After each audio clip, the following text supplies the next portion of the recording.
Hi friends, நம்மளோட தோட்டத்துக்கு இப்போ வந்து 25 நாள் ஆகி நட்டு 25 நாள் ஆகிடுச்சு. ரெண்டாவது உரம் என்ன கொடுக்க போகிறோம் பார்த்தீங்கன்னா, இது வந்து காம்ப்ளெக்ஸு. இது வந்து பொட்டாசும் காம்ப்ளெக்ஸும் கலந்தது. இது வந்து சல்பேட் உப்பு என்ன பயிர்களுக்கு இருகல் தன்மை கொடுக்கும். இது வந்து தூர் கட்டுறது. பயிர் வந்து சிறுசாக ஒத்தப்படையாக இருக்குது அப்படிங்கிறத கூட மட்டும் பக்கடித்து வரக்கூடிய உப்பு. இது கிட்டத்தட்ட நீங்களும் வாங்கி ட்ரை பண்ணி பாருங்கள். பலன் இருந்தால் பாருங்கள், பலன் இல்லைன்னா வீடியோ பார்க்காதீங்க. அடுத்தடுத்த வீடியோ நெக்ஸ்ட் அப்படி அப்லோட் பண்ணுறோம். உன்னிப்பாக கவனிப்பாக பாருங்கள்.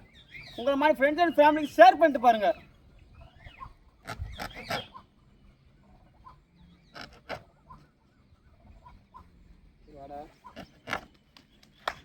அடுத்து தட்டு பார்ப்போம். அப்படி வீடியோ ஓடிட்டு இருக்கு. தட்டுடு.